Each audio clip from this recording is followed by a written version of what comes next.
ಎಚ್ಚರ ಎಚ್ಚರ ಎಚ್ಚರ. ಮುಂದೊಂದು ದಿನ ನೀರಿಗೆ ಬೆಲೆ ತೆರಬೇಕಾದೀತು ಎಚ್ಚರ. ಒಂದು ನಿಮಿಷ ಕಣ್ಣು ಮುಚ್ಚಿ ಯೋಚಿಸಿ. ಒಂದು ದಿನ ವಿದ್ಯುತ್ ಇಲ್ಲದೆ ಬದುಕಬಹುದು, ಒಂದು ದಿನ ಮೊಬೈಲ್ ಇಲ್ಲದೆ ಬದುಕಬಹುದು, ಇನ್ನೊಂದು ದಿನ ಇಂಟರ್ನೆಟ್ ಇಲ್ಲದೆ ಕೂಡ ಬದುಕಬಹುದು. ಅಷ್ಟ್ಯಾಕೆ ಒಂದು ದಿನ ಉಪವಾಸವೂ ಇರಬಹುದು. ಆದರೆ ಒಂದು ದಿನ ನೀರಿಲ್ಲದೆ ಬದುಕಲು ಸಾಧ್ಯವಾ? ಆಗ ಎಲ್ಲರ ಉತ್ತರ ಒಂದೇ, ಅದು ಸಾಧ್ಯವಿಲ್ಲ. ಇಂದು ನಾನು ಆಯ್ಕೆ ಮಾಡಿಕೊಂಡಿರುವ ವಿಷಯ ನೀರು.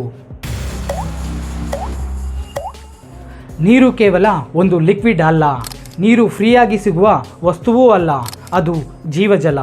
ನೀರು ನಮ್ಮ ಉಸಿರು, ಅದೇ ನಮ್ಮ ಭವಿಷ್ಯ.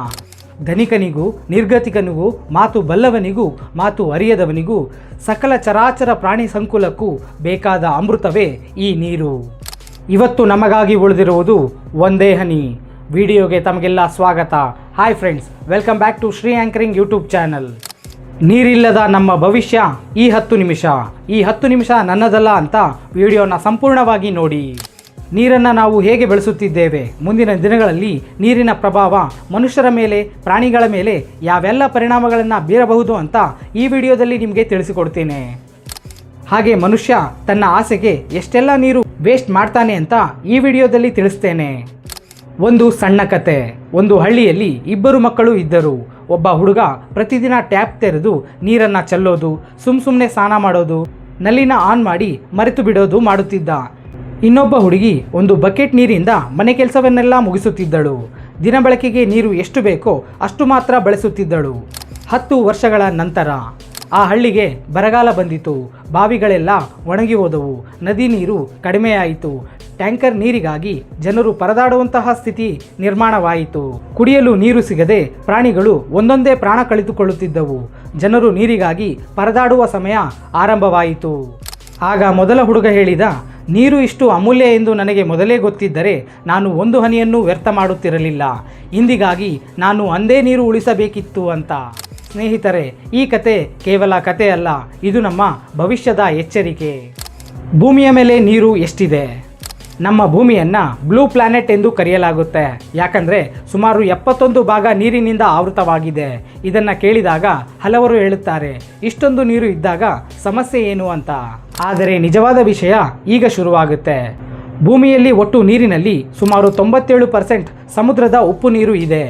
ಉಳಿದ ಕೇವಲ 3% ಮಾತ್ರ ಫ್ರೆಶ್ ವಾಟರ್.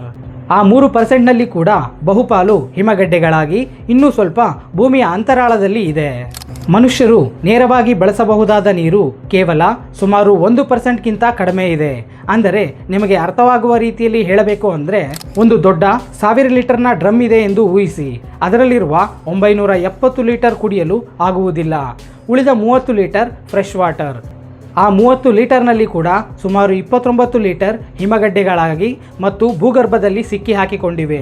ಇನ್ನು ನಮಗೆ ನಿಜವಾಗಿಯೂ ಕುಡಿಯಲು ಸಿಗುವ ನೀರು ಕೇವಲ 1 ಲೀಟರ್ ಮಾತ್ರ. ಇಷ್ಟು ಕಡಿಮೆ ನೀರಿನ ಮೇಲೆ ಇಂದು 8 ಬಿಲಿಯನ್ಗಿಂತ ಹೆಚ್ಚು ಜನರು ಬದುಕುತ್ತಿದ್ದಾರೆ. ಇದನ್ನು ಒಮ್ಮೆ ಯೋಚಿಸಿದರೆ ಭಯವಾಗುತ್ತೆ ಅಲ್ವಾ?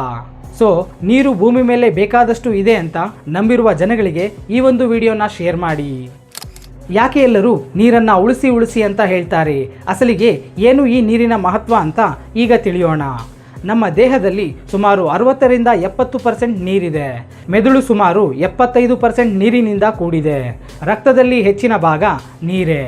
ಒಬ್ಬ ಮನುಷ್ಯ ಆಹಾರವಿಲ್ಲದೆ ಹಲವು ವಾರ ಬದುಕಬಹುದು, ಆದರೆ ನೀರಿಲ್ಲದೆ ಕೆಲವು ದಿನಗಳು ಮಾತ್ರ ಬದುಕಬಲ್ಲ. ಅಂದರೆ ನೀರು ಇಲ್ಲದಿದ್ದರೆ ಜೀವನವೇ ಇಲ್ಲ. ಪ್ರತಿದಿನ ನಾವು ಎಷ್ಟು ನೀರು ಬಳಸುತ್ತೇವೆ? ಒಂದು ಬಾರಿ ಶವರ್ ತೆಗೆದುಕೊಂಡರೆ ಸುಮಾರು 60ರಿಂದ 100 ಲೀಟರ್ ನೀರು ಬೇಕಾಗಬಹುದು. ಒಂದು ಕಾರ್ ತೊಳೆಯಲು ಸುಮಾರು 1000ದಿಂದ 300 ಲೀಟರ್ ನೀರು ಬೇಕಾಗುತ್ತೆ. ಒಂದು ಜೀನ್ಸ್ ಪ್ಯಾಂಟನ್ನು ತಯಾರಿಸಲು ಸುಮಾರು 7500 ಲೀಟರ್ ನೀರು ಬೇಕಾಗುತ್ತೆ. ಒಂದು ಕಾಟನ್ ಶರ್ಟನ್ನು ತಯಾರಿಸಲು ಸುಮಾರು 2700 ಲೀಟರ್ ಬೇಕಾಗುತ್ತೆ. ಅದೇ 1 kg ಅಕ್ಕಿಯನ್ನು ಬೆಳೆಯಲು ಸುಮಾರು 2000ದಿಂದ 3000 ಲೀಟರ್ ನೀರು ಬೇಕಾಗುತ್ತೆ. 1 kg ಶುಗರ್ ತಯಾರಿಸಲು ಸಾವಿರಾರು ಲೀಟರ್ ನೀರು ಬೇಕಾಗುತ್ತೆ. ಒಂದು ಕಪ್ ಕಾಫಿ ಕುಡಿಯುವ ಮೊದಲು ಅದರ ಉತ್ಪಾದನೆಗೆ ಸುಮಾರು 140 ಲೀಟರ್ ನೀರು ಬಳಸಲ್ಪಟ್ಟಿರುತ್ತದೆ. ನಾವು ನೋಡುತ್ತಿರುವ ಪ್ರತಿಯೊಂದು ವಸ್ತುವಿನ ಹಿಂದೆ ಸಾವಿರಾರು ಲೀಟರ್ ನೀರು ಅಡಗಿದೆ. ಇಂದು ನಾವು ವೇಸ್ಟ್ ಮಾಡುತ್ತಿರುವ ನೀರಿಗೆ ಮುಂದೊಂದು ದಿನ ಬೆಲೆ ತೆರಬೇಕಾದೀತು. ನೀರಿನ ರಾಮಾಯಣ ಇಷ್ಟಕ್ಕೆ ಮುಗೀತು ಅಂತ ಅಂದ್ಕೋಬೇಡಿ. ಇಂಡಸ್ಟ್ರಿಯಲ್ ವಾಟರ್ ಯೂಸೇಜ್ ಕೇಳಿದರೆ ನೀವು ದಂಗಾಗುವುದು ಗ್ಯಾರಂಟಿ. ಇಂದು ಕೈಗಾರಿಕೆಗಳು ಅಭಿವೃದ್ಧಿಯಾಗುತ್ತಿವೆ, ಅದು ಒಳ್ಳೆಯ ವಿಷಯವೇ. ಆದರೆ ಅನೇಕ ಇಂಡಸ್ಟ್ರಿಗಳು ಸಾವಿರಾರು ಲಕ್ಷಾಂತರ ಲೀಟರ್ ನೀರನ್ನು ಪ್ರತಿದಿನ ಬಳಸುತ್ತಿವೆ. ಉದಾಹರಣೆಗೆ textile industries, paper industries, steel industries, chemical industries, food processing industries, power ಪ್ಲಾಂಟ್ಸ್ಗಳು ಇವೆಲ್ಲ ಅಪಾರ ಪ್ರಮಾಣದ ನೀರನ್ನು ಬಳಸುತ್ತಿವೆ. ಕೆಲವೆಡೆ ಬಳಸಿದ ನೀರನ್ನು ಶುದ್ಧೀಕರಿಸದೆ ನೇರವಾಗಿ ನದಿಗಳಿಗೆ ಬಿಡಲಾಗುತ್ತಿದೆ.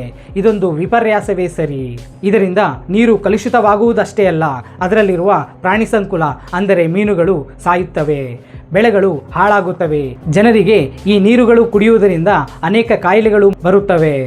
ಇದೆಲ್ಲ ಇಂಡಸ್ಟ್ರೀಸ್ ಹಣೆಬರ. ಆದರೆ ಇನ್ನು ಗ್ರೌಂಡ್ ವಾಟರ್ ಅಂದರೆ ಬೋರ್ವೆಲ್ಗಳು. ನಮ್ಮ ಮನೆಯ ಬೋರ್ವೆಲ್ನಿಂದ ಬರುತ್ತಿರುವ ನೀರು ಇನ್ಫಿನಿಟಿ ಅಲ್ಲ, ಅದೇನು ಅಕ್ಷಯ ಪಾತ್ರೆಯೂ ಅಲ್ಲ. ಇವತ್ತಲ್ಲ ನಾಳೆ ಮುಗಿಯುವಂತಹ ಒಂದು ನೀರಿನ ಘಟಕ.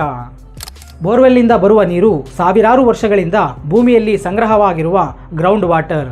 ನಾವು ಅದನ್ನು ವೇಗವಾಗಿ ಎಳೆಯುತ್ತಿದ್ದೇವೆ. ಆದರೆ ಮಳೆ ನೀರು ಮತ್ತೆ ಭೂಮಿಗೆ ಇಳಿಯುವ ಅವಕಾಶ ಕಡಿಮೆ ಆಗುತ್ತಿದೆ.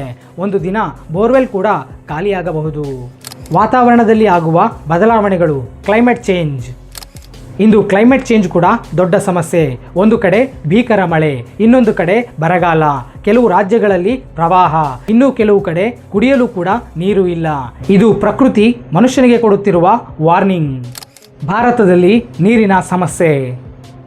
ಭಾರತದಲ್ಲಿ ಅನೇಕ ನಗರಗಳಲ್ಲಿ ಬೇಸಿಗೆ ಬಂದರೆ ಟ್ಯಾಂಕರ್ ವಾಟರ್ಗಳ ಮೇಲೆ ಜನರು ಅವಲಂಬಿತರಾಗುತ್ತಾರೆ.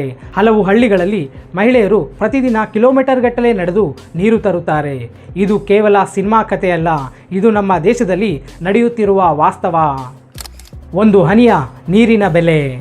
ಒಂದು ಗ್ಲಾಸ್ ನೀರು ಉಚಿತ ಎಂದು ನಾವು ಭಾವಿಸುತ್ತೇವೆ, ಆದರೆ ಮರುಭೂಮಿಯಲ್ಲಿ ಇದ್ದ ವ್ಯಕ್ತಿಗೆ ಒಂದು ಗ್ಲಾಸ್ ನೀರು ಕೋಟಿ ರೂಪಾಯಿಗಿಂತ ಅಮೂಲ್ಯ. ಬೆಲೆ ವಸ್ತುವಿನಲ್ಲಿ ಇಲ್ಲ, ಅದರ ಅಗತ್ಯತೆಯಲ್ಲಿ ಇದೆ. ಹಾಗಾದರೆ ನಾವೇನು ಮಾಡಬಹುದು? ಈ ಎಲ್ಲ ತೊಂದರೆಗಳಿಂದ ನಾವು ಪಾರಾಗಬೇಕಂದ್ರೆ ನಾವ್ಯಾವೆಲ್ಲ ಕೆಲಸಗಳನ್ನು ಚಾಚು ತಪ್ಪದೆ ಮಾಡಬೇಕು ಅಂತ ಈಗ ತಿಳಿದುಕೊಳ್ಳೋಣ. ಟ್ಯಾಪನ್ನು ಅನಗತ್ಯವಾಗಿ ತೆರೆದಿಡಬೇಡಿ. ಬ್ರಷ್ ಮಾಡುವಾಗ ಟ್ಯಾಪನ್ನು ಆಫ್ ಮಾಡಿ. ಲೀಕ್ ಆಗುತ್ತಿರುವ ಟ್ಯಾಪ್ಗಳಿಗೆ ಬೇಗ ರಿಪೇರಿಯನ್ನು ಮಾಡಿಸಿ. ರೈನ್ ವಾಟರ್ ಹಾರ್ವೆಸ್ಟಿಂಗನ್ನು ಪ್ರತಿಯೊಬ್ಬರೂ ಮಾಡಬೇಕು. ಪ್ರತಿಯೊಬ್ಬರೂ ಮನಸ್ಸೋ ಇಚ್ಛೆಯಿಂದ ಒಂದು ಗಿಡವನ್ನು ನೆಡಿ. ಒಂದು ಬಕೆಟ್ ವಾಟರ್ನಲ್ಲೇ ವಾಹನಗಳನ್ನು ತೊಳೆಯಿರಿ.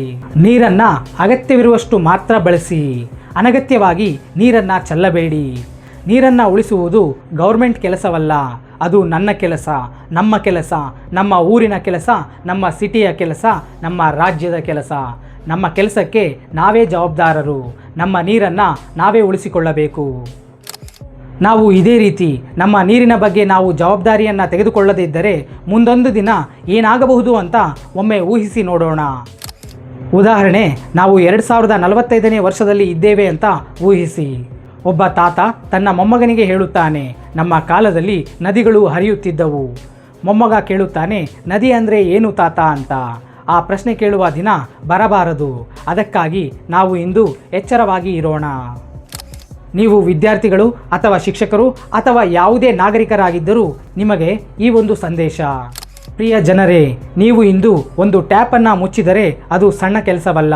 ನೀವು ನಿಮ್ಮ ಸ್ನೇಹಿತರಿಗೆ ನೀರಿನ ಮಹತ್ವ ಹೇಳಿದರೆ ಅದು ದೊಡ್ಡ ಸೇವೆ.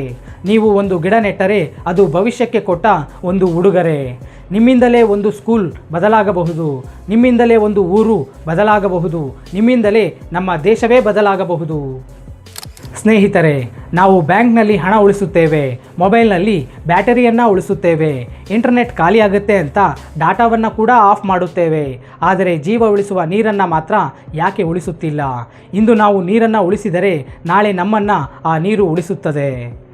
ಅನಗತ್ಯ ವಸ್ತುಗಳ ಮೇಲೆ ಇರುವ ಪ್ರೀತಿ ನೀರಿನ ಮೇಲೆ ಯಾಕೆ ಇಲ್ಲ? ನೀರು ಒಂದು ಅಮೂಲ್ಯವಾದ ವಸ್ತು. ಅದನ್ನು ಇವತ್ತು ನಾವು ಮಿತವಾಗಿ ಬಳಸಬೇಕು.